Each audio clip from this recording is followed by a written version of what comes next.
Welcome friends, সমস্ত দর্শকগণ, সমস্ত শিক্ষক সাথী। টেট ম্যান্ডেটরি, 2 বছরের মধ্যে টেট পাস না করলে কম্পালসারি রিটায়ারমেন্ট। একদিকে সুপ্রিম কোর্টে রিভিউ পিটিশন জমা পড়ে রয়েছে, ঝুলে রয়েছে। অপরদিকে বন্ধুরা, এই রায়ের প্রভাব থেকে মুক্তি পেতে রাজ্যসভায় পেশ হয়েছে টেট সংক্রান্ত বিল।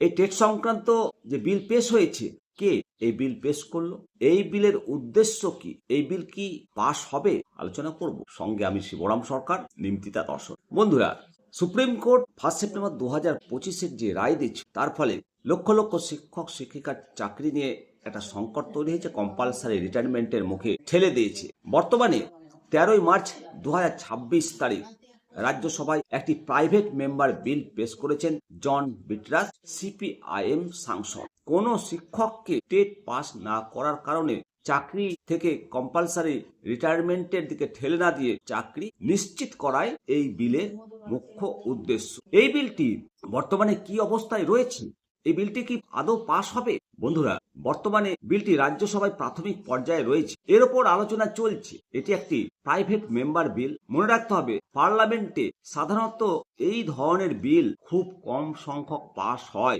এটি তখনই আইনে পরিণত হবে যদি সরকার পক্ষ এটিকে সমর্থন করে বা এর আদলে কোনো সরকারি বিল নিয়ে আসে। জন বিটরাস একই দিনে আর একটি বিল পেশ করেছেন, ডিগ্রি লেভেল বিল। ডিগ্রি লেভেল পর্যন্ত অবৈতনিক এবং বাধ্যতামূলক শিক্ষার দাবি জানিয়েছে। মনে রাখতে হবে, কোন রাজ্যের, যেমন পশ্চিমবঙ্গের সহ অন্যান্য রাজ্যের শিক্ষক নিয়োগ দুর্নীতি থেকে বাঁচাতে এই বিল নয়। এই বিল শুধুমাত্র টেট পরীক্ষায় শিক্ষকদের, ইন সার্ভিস শিক্ষকদের প্রভাবিত করা হয়েছে, তাদেরকে বাঁচাতেই এই বিল।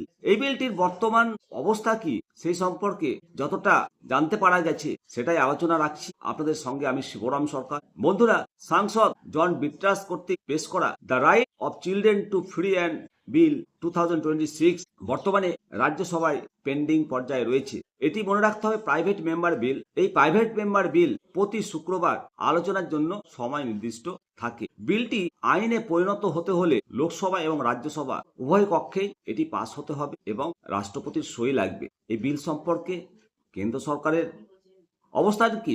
এই বিলটি সরাসরি টেটকে ছাড় দেওয়ার বিষয়ে কোনো চূড়ান্ত নীতি ঘোষণা করেনি, তবে এই বিষয়টি নিয়ে সংসদের ভেতরে এবং বাইরে যথেষ্ট চাপ তৈরি হয়েছে। সংসদের বিভিন্ন প্রশ্নের উত্তরে শিক্ষামন্ত্রক জানিয়েছে যে বিলটি বর্তমানে বিচার বিভাগীয় জুডিশিয়ারি রিভিউ এর অধীনে বিবেচনাধীন রয়েছে। এনসিটির নিয়ম অনুযায়ী টেট এখনো শিক্ষকতার জন্য ন্যূনতম যোগ্যতা হিসেবে বজায় রয়েছে। তামিলনাড়ুর মুখ্যমন্ত্রী এম.কে. স্ট্যালিন সহ বিভিন্ন রাজ্যের নেতৃত্ব মাননীয় প্রধানমন্ত্রীজিকে চিঠি লিখেছেন, আরটিই আইন সংশোধনের আর্জি জানিয়েছেন।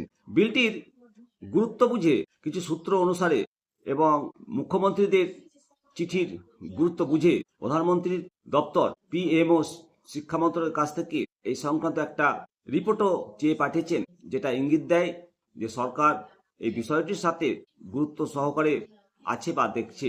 শিক্ষক সংগঠনগুলোর আন্দোলন আপনাদের নিশ্চয় মনে রয়েছে। যন্তর মন্তরে যে আন্দোলন হয়েছিল, সেই আন্দোলন এই বাধ্যতামূলক টেট প্রথা বাতিলের দাবি জানিয়েছে। পশ্চিমবঙ্গের শিক্ষক সংগঠনগুলো মুখ্যমন্ত্রী এবং কেন্দ্রীয় শিক্ষামন্ত্রীর হস্তক্ষেপের দাবি জানিয়েছে এবং টেট ইন সার্ভিস শিক্ষকদের ম্যান্ডেটরি এটাকে বাতিল করে ট্রেনিং এর ব্যবস্থা করার কথা বলেছে। তো এই বিল সম্পর্কে ভবিষ্যতে কি সিদ্ধান্ত বা কি অবস্থা নিতে পারে সরকার, যদি জন বিটরাসের এই বিলটি সরকার সরাসরি গ্রহণ নাও করে, তবে ক্রমবর্ধমান যে চাপ তৈরি হয়েছে, সরকার নিজেই একটি অ্যামেন্ডমেন্ট বিল আনতে পারে। সেক্ষেত্রে দুটো সম্ভাবনা রয়েছে, এক, পুরাতন শিক্ষকদের টেট থেকে এক্সামশন দেওয়া, অথবা টেট পাস করার জন্য আরো লং টাইম দেওয়া দরকার। ভবিষ্যৎ সম্ভাবনা কি? সরকার যদি জন বিটরাসের এই বিলটি সরাসরি গ্রহণ না করে, তবে ক্রমবর্ধমান চাপের মুখে সরকার নিজেই একটি অফিসিয়াল অ্যামেন্ডমেন্ট বিল আনতে পারে। সেক্ষেত্রে দুটো সম্ভাবনা রয়েছে, পুরাতন শিক্ষকদের টেট থেকে পূর্ণ অব্যাহতি বা এক্সামশন দেওয়া, অথবা টেট পাস করার জন্য আরো অতিরিক্ত ওয়ান টাইম রিল্যাক্সেশন প্রদান করা। রাজ্যসভায় এই বিলটি নিয়ে পরবর্তী আলোচনা বা সরকারের আনুষ্ঠানিক ঘোষণার পরে এই বিলটির ভবিষ্যৎ চূড়ান্ত হবে, এটা মাথায় রাখতে হবে। ভালো থাকবে। অবশ্যই আপনাদের মতামত কমেন্ট সেকশনে করবে। জয় হিন্দ, বন্দে মাতারাম, ভারত মাতা কি জয়।